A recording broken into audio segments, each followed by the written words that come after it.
Imagine you're leading the USATF Half Marathon Championship. You've trained for months. You're at mile 11, and you've got a 45-second lead on the field. And you're following the lead vehicle, the only thing that you're supposed to trust on the course. Then suddenly, the road disappears. You realize you're on the wrong street, turn around, sprint back to the course. And the national title you are about to win is gone. But when you protest the result, the rule book says, too bad. It's your fault for following the lead vehicle.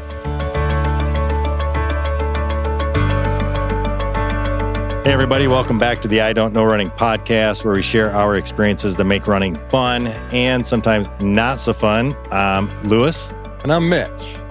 Today, we're breaking down the 2026 USATF Half Marathon debacle and asking the bigger question. When a race organization or organizers make the mistake, why are athletes the one paying for it? Yeah.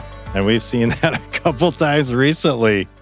Let's dive right into this and talk about what happened. Man, you texted me about this early this week. Yeah, it was like Sunday night because that race happened on Sunday. Man. I did not get a chance to read it until a little bit later in the week. And I went, oh, dang, this is big. So what happened? Let's talk about what the race actually is before getting into all the mess that happened, right? First of all, this was not just another half marathon in your backyard. This was the 2026 USATF Half Marathon Championships. So what does that mean? Well, number one, where it was held. It was the Publix Atlanta Marathon Weekend hosted by the Atlantic Track Club. Here's what's at stake. Number one, $20,000 for first place. That's nice. It has a $110,000 total purse prize. Oh, yeah, a national championship title.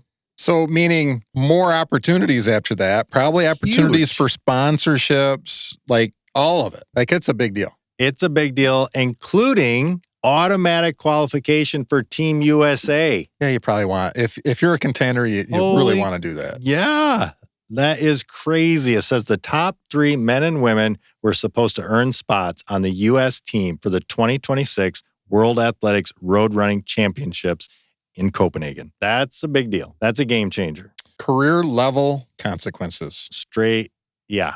Just, man, so what happens? So now that you know the framework of the race, how big the stakes are, let's talk about what happened. If you haven't heard about this, it's big.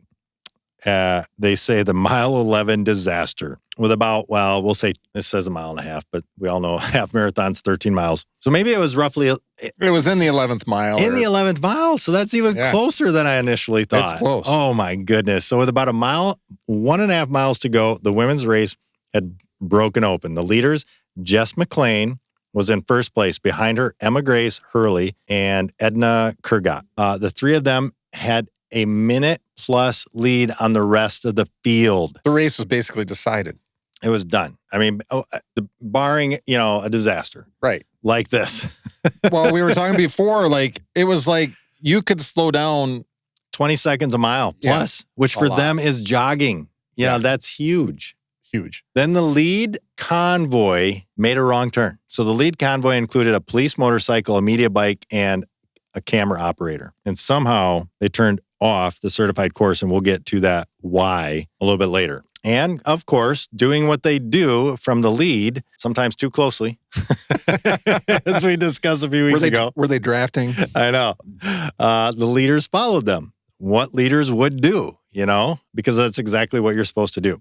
So, realizing something went wrong. This is where Strava's really cool. Yeah. According to Strava data and athlete tracking, the runners went roughly 400 meters off course, quarter mile off course, before realizing the mistake. Then they had to stop, turn around, run back to the course. So it's a half a mile plus. That cost them almost 2 minutes. That would have cost me 10. Yeah, I was going to say.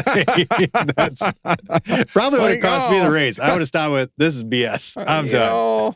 Is there a portage on right there anyway? Oh, my goodness. So during that time, it says another runner stayed on the correct route. She was in cahoots. She paid off the lead vehicle. That's a joke. That's a joke. It did not happen that we know of. Yeah. Molly Bourne, she had been in fourth place, more than a minute behind. She stayed on the course and crossed the finish line first. So this is what happened after all of that. Jess McLean, who had been leading the race, she ended up in ninth. Emma Grace Hurley finished 12th, and Edna Kurgat finished 13th. That's wild. So Jess McLean passed some people. Yeah, or Emma Grace and Kurgat Fell off. They fell off a little bit after adding an additional half mile. The emotional strain, too. I can't imagine. Yeah, you're got to be like, son of a... Yeah, so it's, and this does say basically, and when you are at this level, I would say the race was basically done.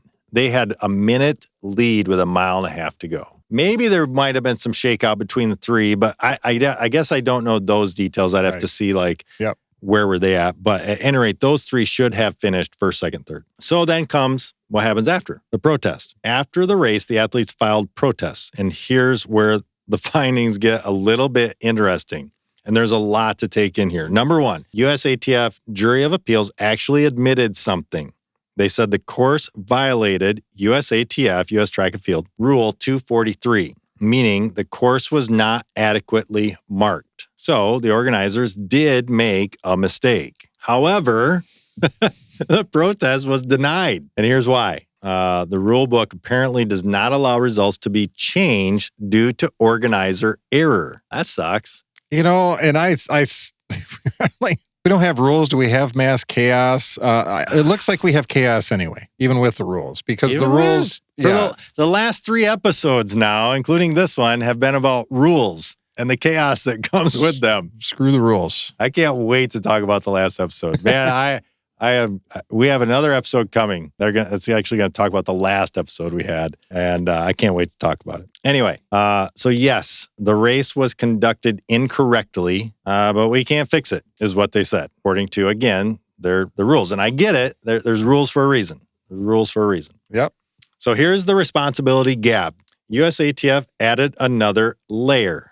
They said the lead vehicles were the responsibility of the local race organizers, meaning Atlanta Track Club. They just don't want to take any blame at all. No, it feels kind of like that, doesn't it? Yeah. So USATF essentially said, this wasn't our mistake.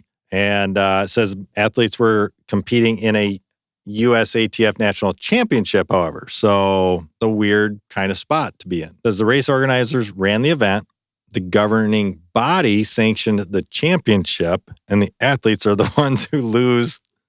I think the only way to fix this is to create more rules. Yeah. Because it seems like that's what they do, is just create rules. They don't really, up till now anyway. Man, yeah. Okay, so all that behind us, we've had a little bit of time since that race happened on Sunday last week, right? Yeah. Or whatever, last weekend. Because there's been, I put this together to start with, there's been new information coming out all week. So we had to kind of research on more information. Yeah, and I do like some of what we found. It's pretty interesting. So after the backlash, it says the Atlanta Track Club conducted an internal review. Love those internal reviews.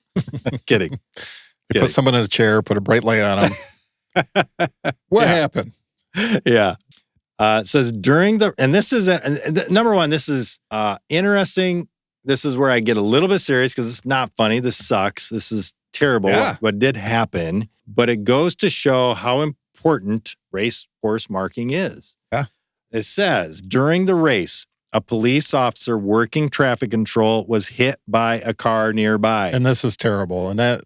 Yeah. Yeah. Other officers left intersections to respond, as they would do. Somebody was hit. Yeah. Especially... The race no longer is very important. Somebody they work with or a friend even. So, yeah. Replacement officers then stepped in. However, they weren't familiar with the course layout.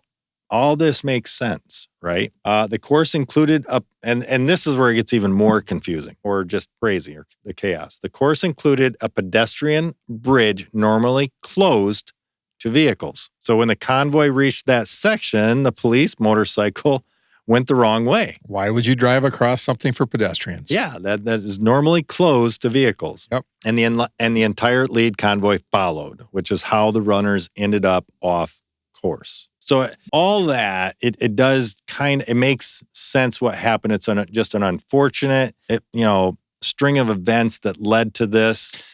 But it does tell me there's better ways to prepare. Like the lead police vehicle shouldn't be the one responding. There's got to be something like lessons learned in this. Yeah. Like they have to know the course. They have to. Yeah, there is definitely, and if you've read any rules of a race, you are responsible for following the course. You as the athlete. Yeah. So it seems like it's such a tough, and here's what stinks. Here's the interesting part. Every athlete that was within, striking distance, let's say. So if fourth place would have actually been less than a minute, let's say 10 seconds behind, she probably would have followed also. Right. And so would the next one 10 seconds and the next one 10 seconds. If they're all close.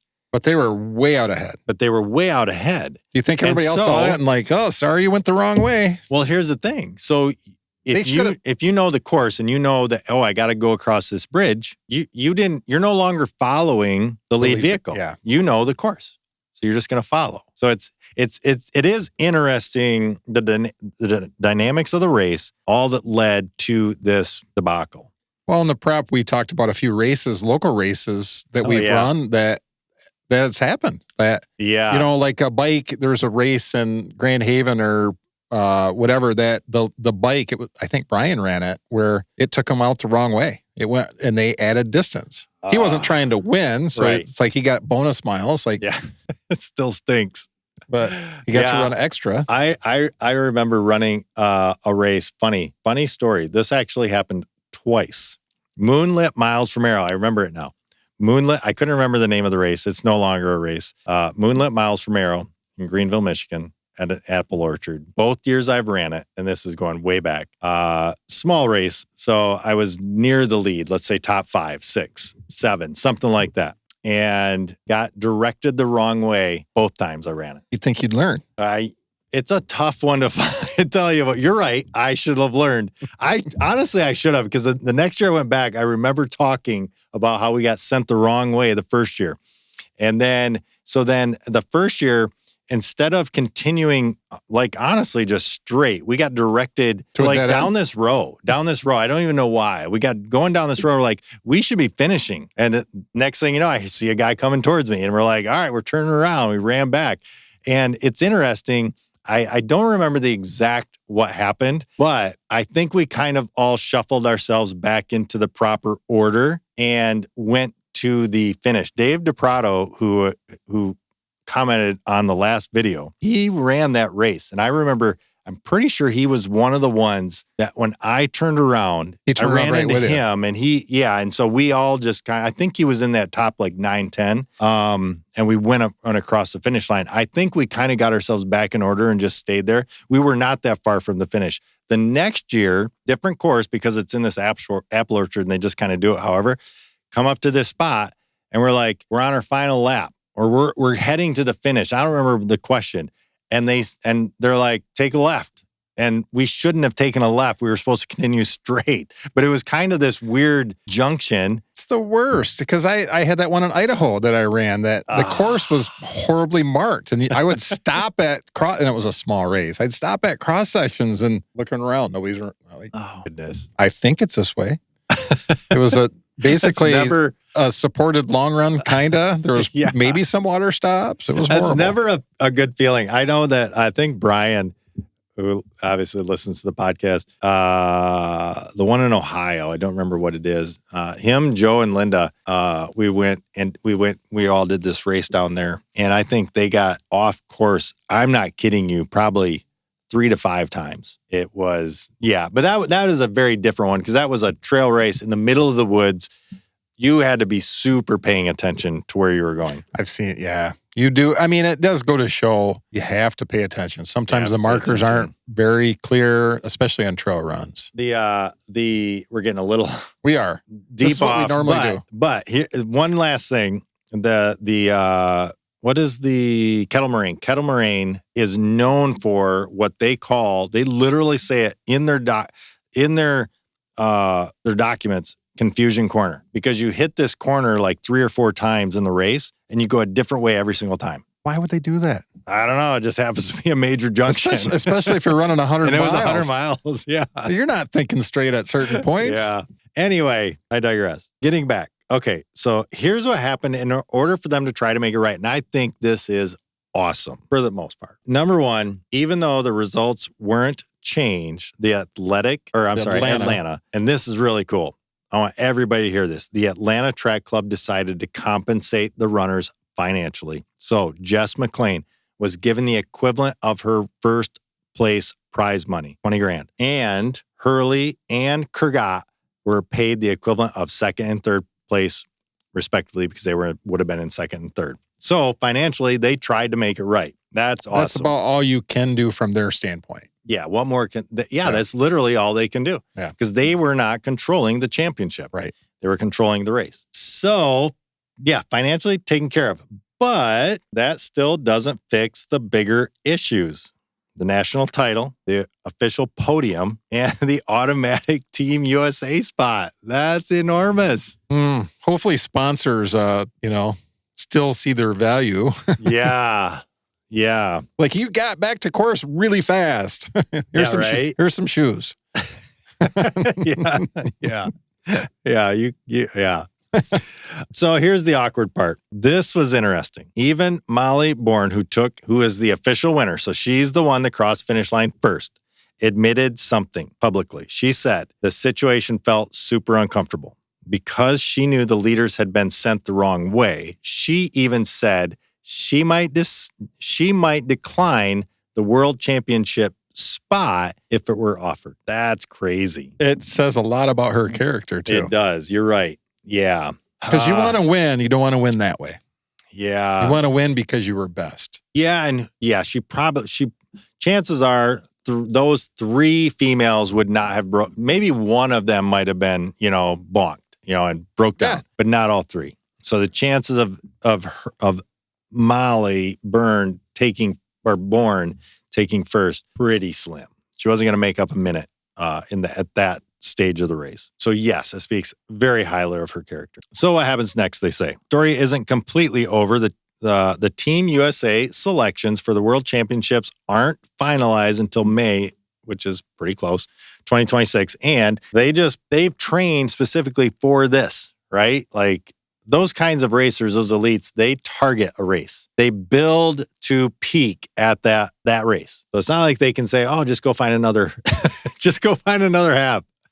That's not how it works. They could have rerun it the next day. Oh, my goodness, right? And it also says, though, USATF still has the ability to use discretionary selections, meaning... Rule number 486. I'm making that up.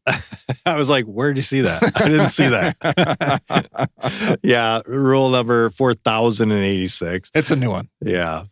Yeah, it means they could, Jess McLean, Emma Grace Hurley, and Edna Kurgat could be selected to be on the team. It says if they want to preserve what many people would call the spirit of the sport. So the bigger question here is that this raises a bigger issue. Running is supposed to be one of the simplest sports, and we talk about that all the time. Yeah. Throw on a pair of shorts and a shirt, shoes, go. For us, it is. For us, it is. That's true. You start here, you finish here, you follow the course, boom, done. If you're not leading, you don't worry about this crap. You don't have these problems. Yeah. But what happens when the course itself is wrong? That's annoying. That is annoying. Athletes are held to strict rules. Shouldn't race organizers be held to the same standard? And we talked about that. But the only recourse that we have as runners is not to run their race. That's about it. Yeah, that's pretty much it. So at the end of the day, they get to decide unless there's enough people that, and again, this is obscure. This is something that doesn't happen every day. Yeah, this is definitely one-offs the last few weeks. So, but it's a lot of one-offs. Well, the half marathon fastest run time was a year ago. And they just decided this year. That's right. So what do you think?